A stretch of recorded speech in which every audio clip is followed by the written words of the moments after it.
Last time, on Whiskey Ridge, Tanner Cole quit Boone's farm and went to work for Roy Dawson at Dawson's Creek. Roy convinces Tanner to sell a rotten steer to Buck, but Tanner plans to have his government employer pay for it instead. Meanwhile, Buck and Ruby concoct a harebrained scheme to spread bedbugs at the town hotel. Buck offers Stanley a workspace in the bar to ply his trade during the festival, and Prudence also offers Stanley room to sell his elixirs in her apothecary.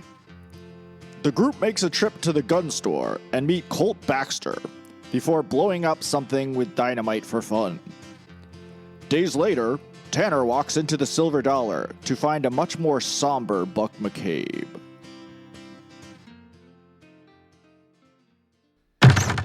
This is we'll say Thursday night. Thirsty Thursday. Tanner, as per usual, you've come into the Silver Dollar. And this time, Buck looks more serious than usual, and he asks you to have a conversation. You guys, you would at least get yourself a drink. You sit down at one of the tables. This place is packed. Yeah, so folks have started to arrive for the Rootin' Tootin' Swashbuckling Jamboree. The train that so infrequently stops here has started making 1 or 2 stops a day, sending Ponyboy into a frenzy of activity. The hotel is getting booked up, and the few rooms in the Silver Dollar here are already booked up as well. This is like as busy as it ever gets in here, except you're thinking it's probably going to be like twice as busy during the festival, if not more than that. I'd like to see that reflected in my pay. We'll see. Roll business.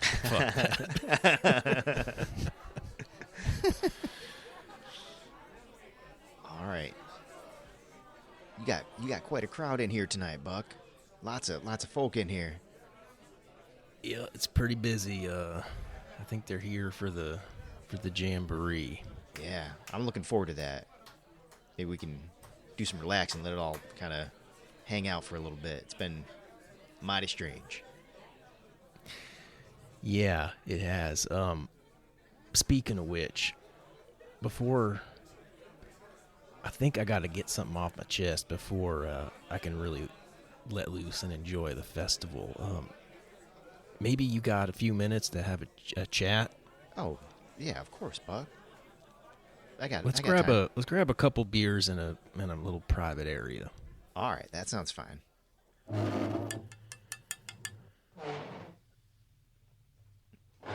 Oh yeah, this table will do. All right, what's so going listen, on?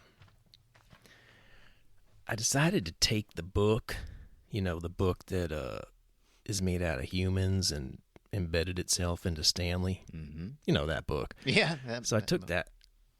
I took that in the dilly pipe up to the Apache village because I wanted to show Sarah's grandfather. He is he's a bit of a shaman. Is that right?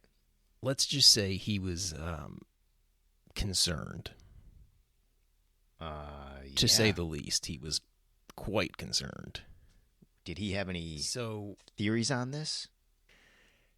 I think he had a lot of theories, but he didn't really share them with me in a way that I could fully understand.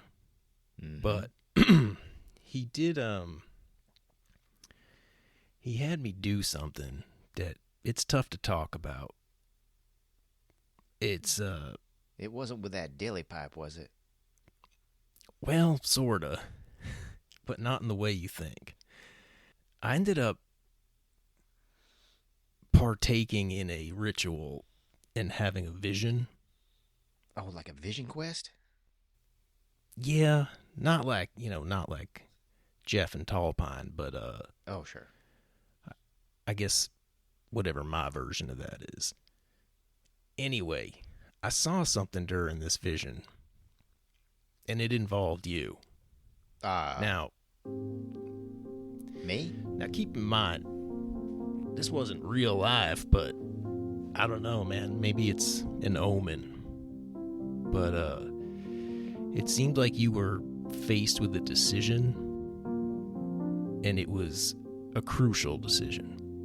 Like maybe even life or death. Now I don't know what that choice that you were being faced with was, but I think everything that's going on around here, and you know, the Dawsons and the Boones, and I heard maybe you even wanted to do a menage a trois with a couple of the ladies. Well, I mean, that was just Rose and... Yeah, I mean, I can't blame you for that. Look at them. But Speaking of which, where are they? I guess all I'm trying to say is, you know, proceed with caution on all of these decisions, because I don't know, something just ain't right around here. You think I might be sticking my neck out a little too far? You know, we got a lot going on that's scary enough, and it just maybe inviting extra things into the equation is ill-advised. Understood. Now, I'm not saying that, I mean, you got to keep your cover and all. Like, you got to be a cowhand, but I don't know. Like I said, I don't know, man.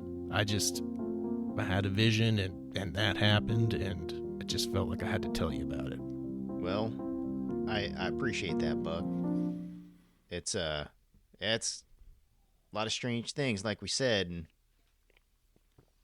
I kind of trust that vision. We've seen some things, so it doesn't come off as totally surprising that you've got this vision. So I might want to tone it back just a notch, just to be on the safe side.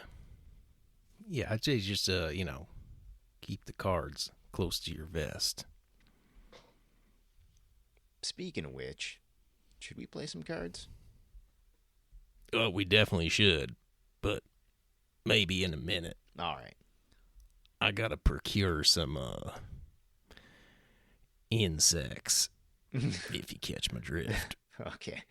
You probably don't, because it's a conversation I had with Ruby, but Yeah. she'll catch my drift. Yeah, I'm not sure I follow, but that's okay. Now you might be asking yourself right about now, when did Buck have a vision quest? I don't remember that. Well, let's go on back to yesterday and find out. Was that well off first? Oh my gosh, I'm English. We were around. She has her mind. This is one LRP. You also might be asking yourself, why didn't I hear that sweet theme song? Well, ciao!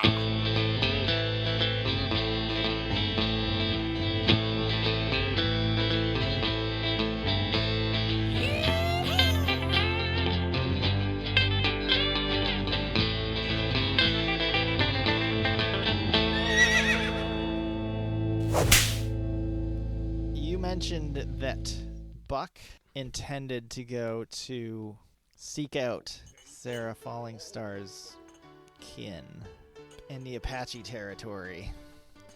I think I would approach Sarah to see if she thinks that her grandfather would see me, and if so, could she gather up Jeff and Tallpine to bring me there? Like, I like to think that Buck is very honest with her. Hey Sarah, can I speak with you for a minute? I got something to run by you.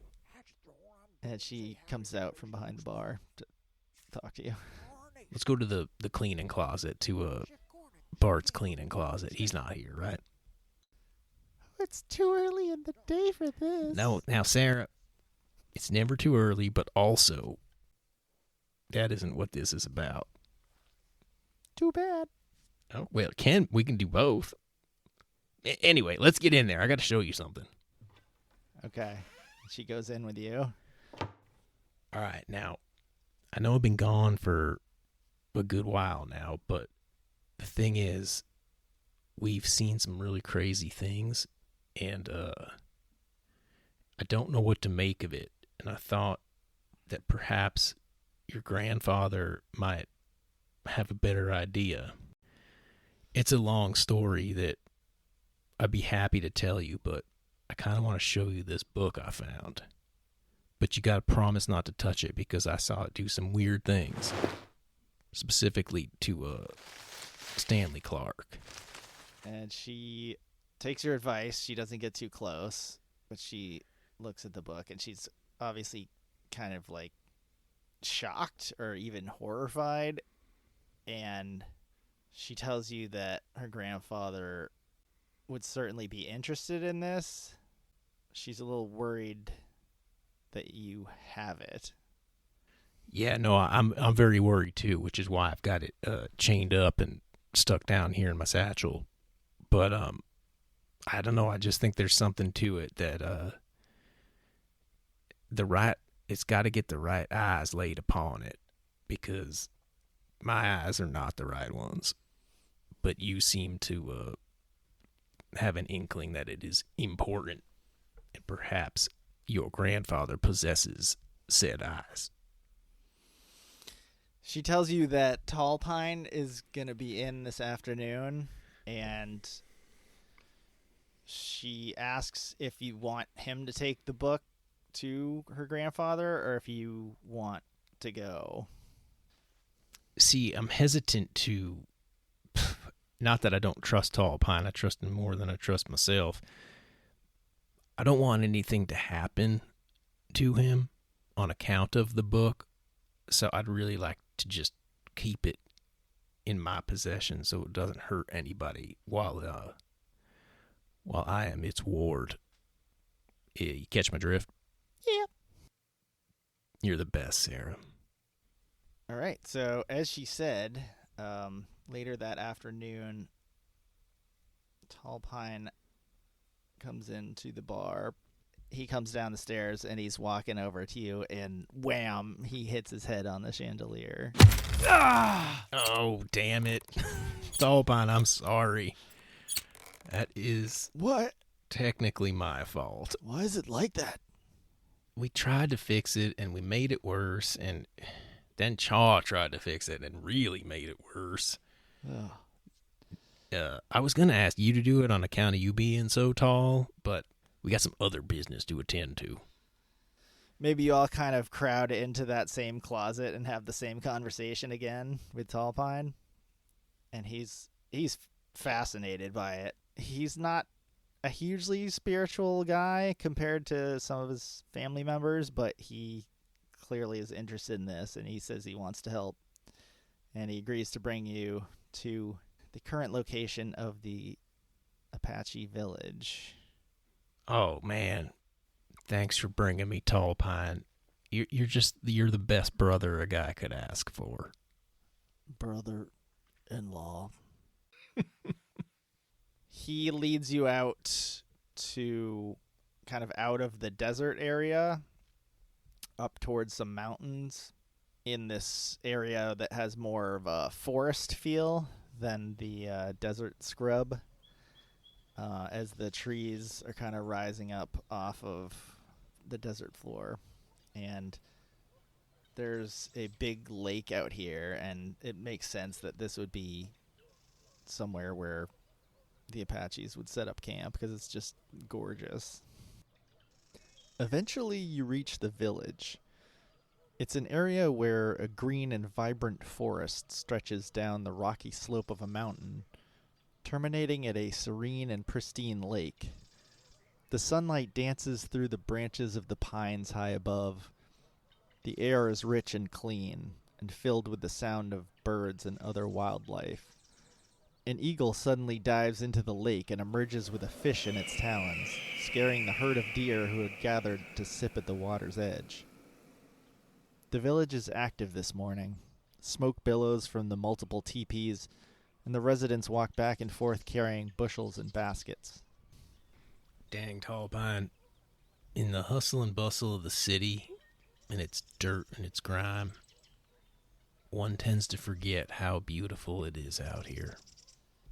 Makes you wonder what the heck we're doing living down in that city, toiling. I think you know I agree. Maybe someday, us brothers could live together out here. Brothers-in-law. Right, yeah. Brothers-in-law. Buck, I don't even like my real brothers. Yeah, you're a diverse group. You guys have a lot of different personalities. So you're at the top of this map, way up at the top, and you're like coming down the ridge over here. And the village is kind of set up at the bottom, kind of near the lakeside. It's kind of sparsely forested, but with more like mountainous trees. There are a lot of tall pines. Nice. But literally, on this map, there are a lot of tall pines. And as you're approaching, you see Jeff come out, and oddly, he's like smiling and happy, and then he sees you, and there's kind of an immediate reaction. Why don't you give me a psychology roll? Buck is going to roll a psychology, rolling on a 75. And he rolls him a 52 for a psychological success. Okay, so Jeff is not being angry with you or upset. He looks kind of wary of you, and this is not... Jeff's normally very outgoing. It's very unusual for you to see him like this. He doesn't say anything that would suggest this. He's just kind of his demeanor. He's kind of like avoiding eye contact with you. He seems normal around Tall Pine. This seems to actually be directed like at you specifically. Hey, Jeff. Everything all right, man? Buck, good to see you, Buck. Yeah, good to see you, friend. I should probably get back to the village. Oh, so quick? Yeah, I got some things. And he's looking to your side, and he's kind of looking at the bag that you brought, and he squints his eyes at it, and he says, I wish you good luck, Buck. I gotta go. Thanks, Jeff. I hope I see you soon. And Tall Pine is like, don't mind him. It's been a little bit different since his vision quest. It'll pass. It happens to all of us. Okay, but he didn't say anything about, or he didn't say he was upset with me or anything, did he? No, the things you see on the vision quest are for you and you alone. Oh yeah, I would never intrude and even ask him, but It's possible that he saw something related to you. oh, I wouldn't pay too much attention to it. He'll be fine. okay. Well, that is interesting. Let's go see what your grandfather has to say. Their grandfather's name is Mabizae, Okay, yep, all right. which you would know. It means coyote cub. Or would he be like, please don't say that. Just call me grandfather. Yeah, he would tell you to call him grandfather-in-law. All right, but I'll try. I love it. I'll try it once, and he'll be like, please stop.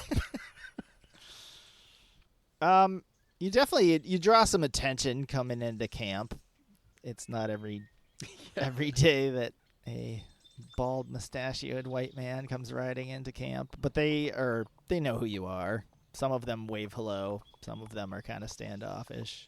Buck's he's very tentative, and just trying to be as respectful as possible. Okay. And you guys head down. Now, is Mabizae chief of the village? Is he the shaman? Is he both? Is he none of those things?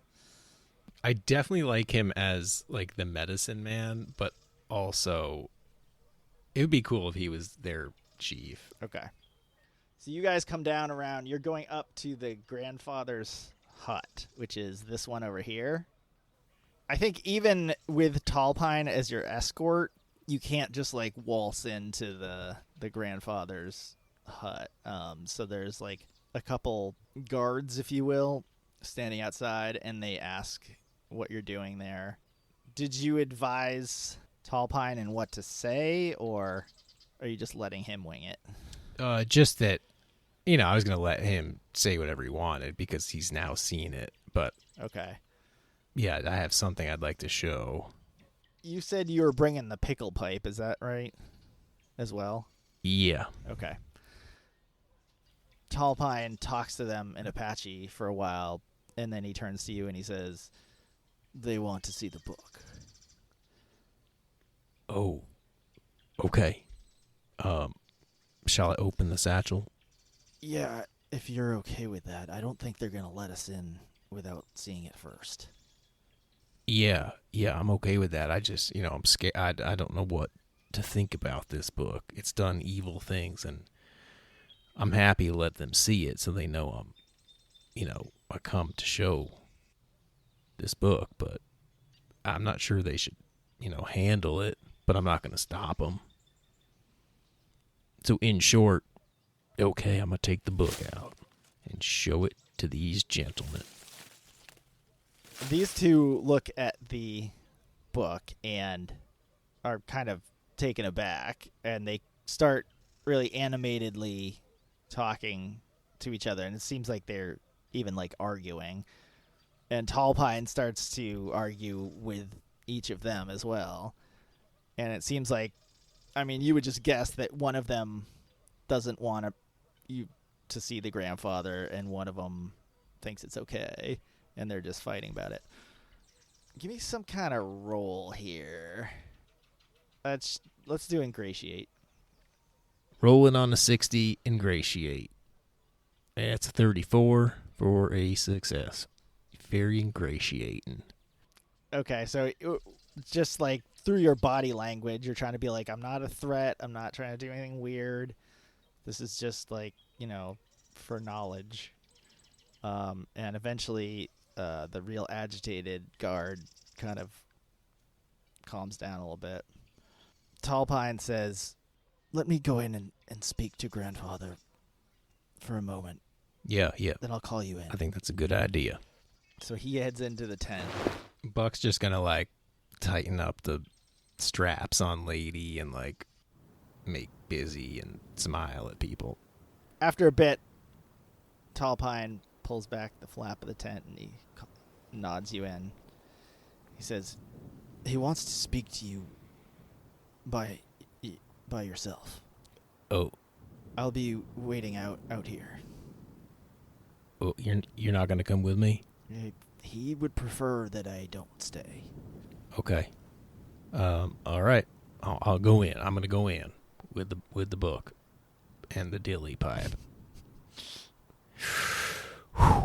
Okay. All right, so you walk in, and He's very intimidated by this man. yeah, this is what he looks like. If you want to describe him, He's an old man. He's seen many summers. He's got very nice shoulder length black hair, a nice scarf, and he is carrying a rifle. and he is frowning disapprovingly at you, like this picture. He has a permanent frown. The inside of the tent is smoky from the crackling fire pit in the center of the space. It's a heavy, dense smoke that makes it hard to see even a few feet away, but it strangely doesn't make you cough.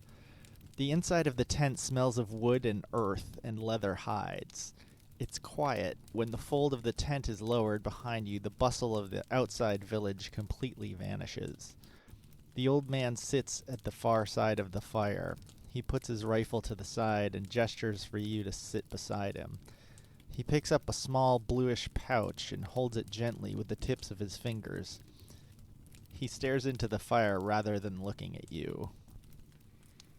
All right, you want me to leave this flap open to clear out any of this smoke, or keep it shut? I'll keep it shut. I'll sit over there.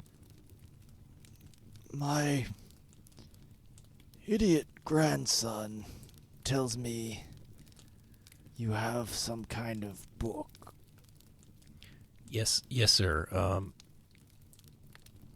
I found, well, it's a long story, but I think I should just show you the book, and then if you want me to tell you the story, I will tell you the story, but, maybe you just want to see the book, and, yeah, I'm just going to take the book out, and, yeah, I'm just going to take the book out. Here it is. Buck slowly takes the book out and lays it on the floor in front of Grandfather. He looks at it for a moment. He calls out to one of the guards, and the guard pokes his head in, and he says something to him in Apache, and that guy then disappears again. And he says, "Where did you get this?"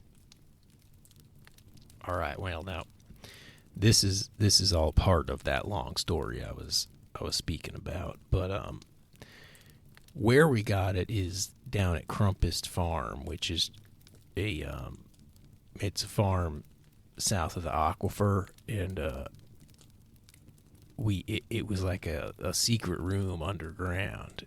And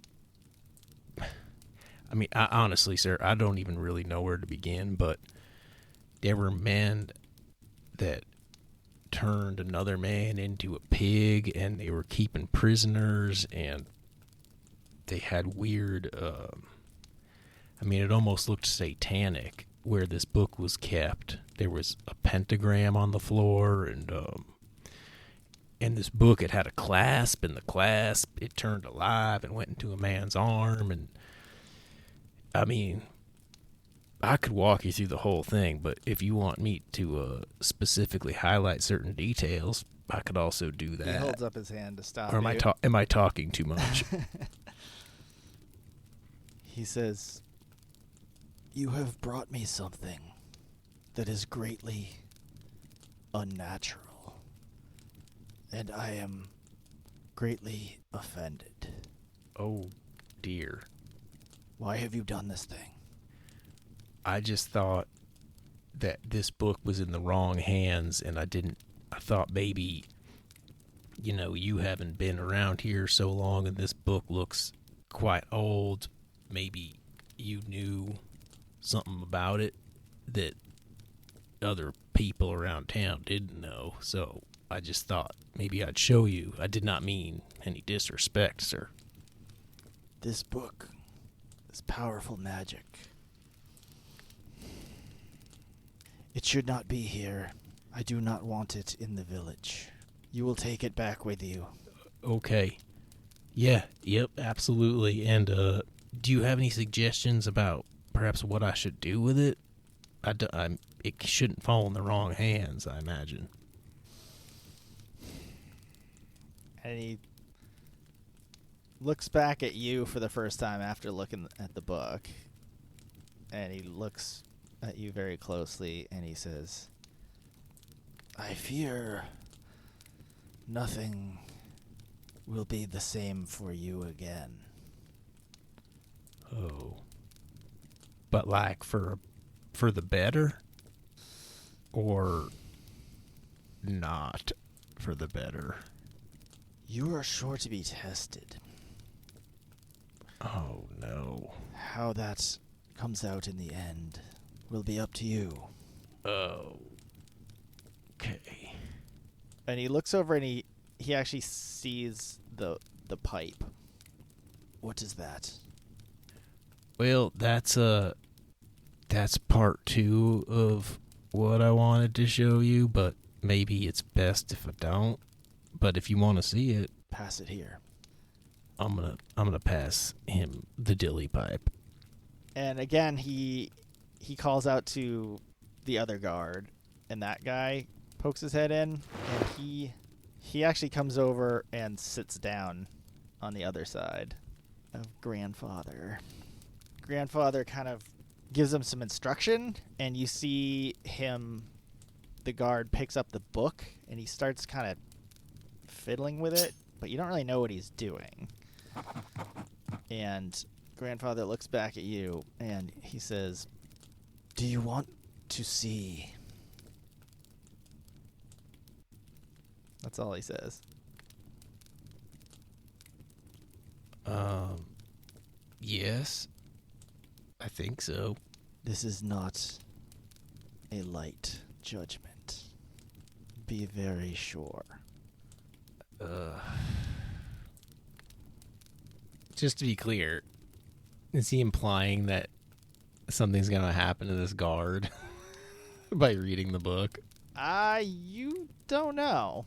He seems to be offering you some kind of answer, but he's not hinting at all about what that is. You certainly get the sense that it will be important. I don't know, good or bad.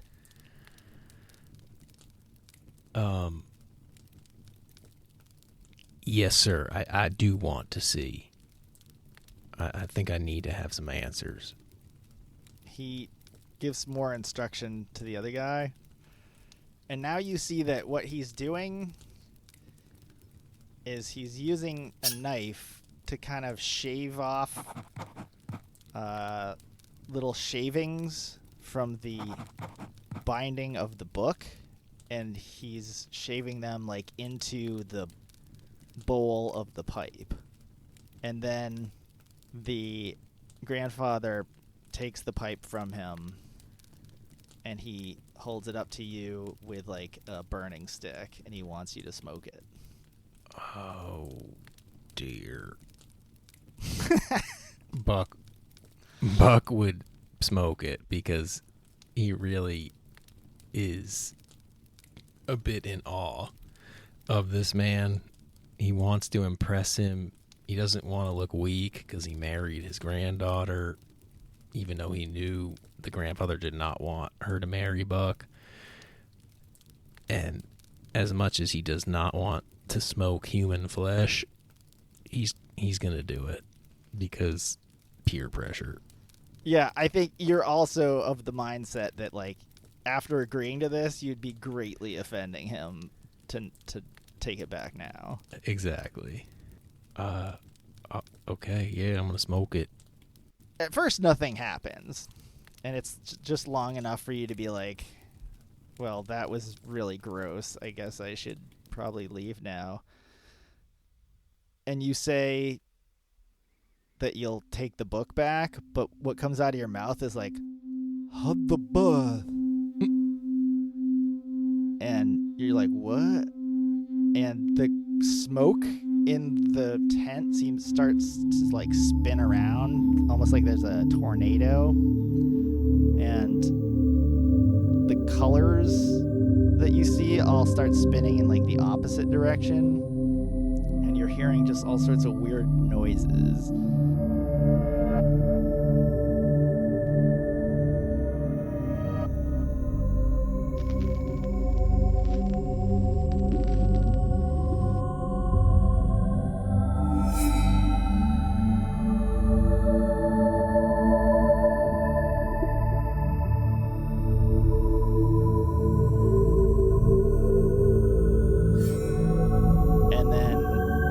Suddenly, you are a bird, and this isn't like a dream. It's like you feel as though you are a bird, and you're flying over an open desert, and you're searching for prey, which from this height is just a speck against the sand of the desert. But you spot it, and you start to dive, and you go faster and faster and faster. Your speed throttles higher and higher, and the world around you starts to stretch as though you're going at an impossible speed. Like you've achieved light speed under relativity. And the speck of your prey grows larger and larger, and you suddenly realize that it's the town of Whiskey Ridge. And the entire town is your prey, but you are so big that you are going to swallow it whole. and the town swells, and the bird, which is both you and somehow not you, suddenly unleashes a terrible and impossible scream and dives straight through the Silver Dollar Saloon. You wake up and you are in a warm space that's very comforting. It's dark. You hear murmurings, and you think that you're actually like a baby, and you're still in the womb. But as soon as you start to think this, you realize that it's not a womb. It's actually a grave. And at this point, you are your own son, Jebediah. And you're the baby Jebediah in the grave. And you can hear the you that's Buck just outside the grave. And he's digging and digging to reach you. And suddenly you are pulled out and you're rising from the grave.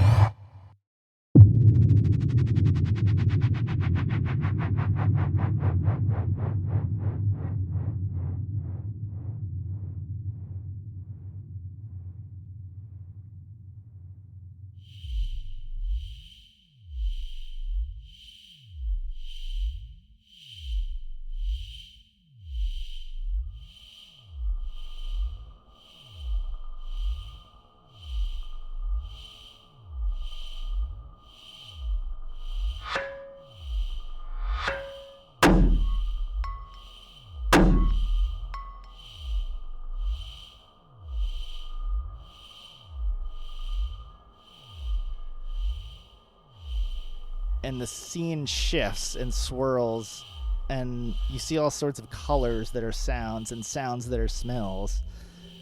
And you see a gray man on a horse. A gray man who's pointing at you like he recognizes you, and he smiles.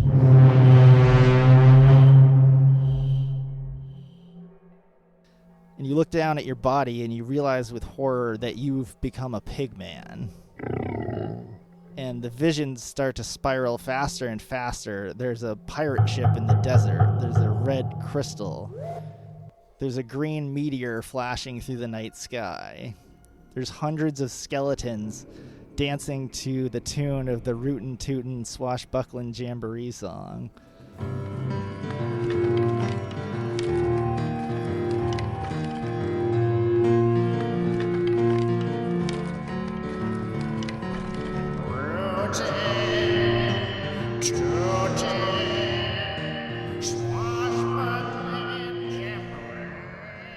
There's Tanner, who you see being faced with a horrible decision.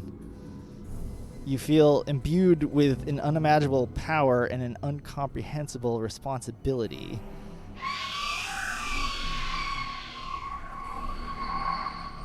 You're a great and powerful bird rising above the vast plain of the desert surrounding Whiskey Ridge. But this time, you're on the ground, seeing this vast and terrifying creature stretch its wings to encompass all that you see.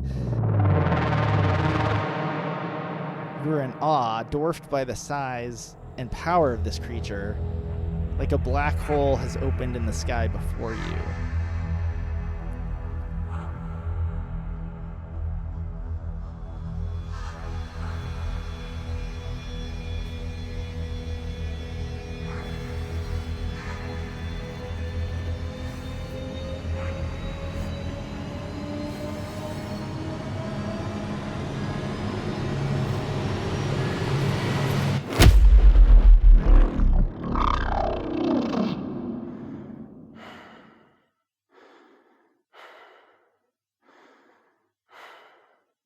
And suddenly, you're back in the Apache camp. you're laying on the ground just outside the tent of Grandfather, and Tall Pine is there next to you, and he's saying, Buck, it's all right. It's all right, Buck. Just relax. Just relax. Tall Pine. Oh, man. It's all right, Buck. Is it time to go? Yeah, we'll get you back. We'll get you back home. Tall Pine, I saw things. Yeah. Things I don't understand. You don't need to talk about it, Buck. Those visions were for you. Oh, man.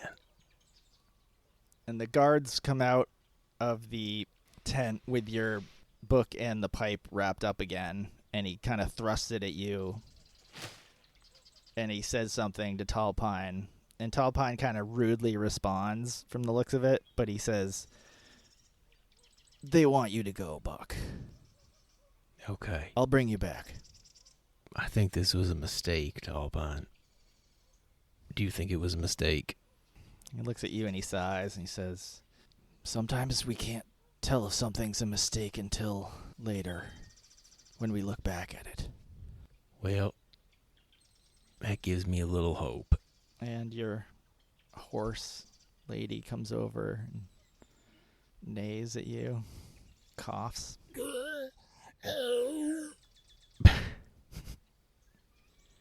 Hey, lady. I think it's time to go home. Ciao!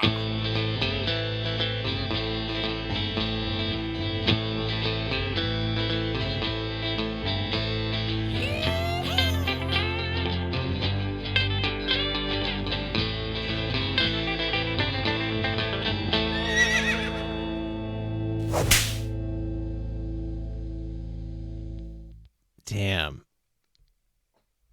That was intense.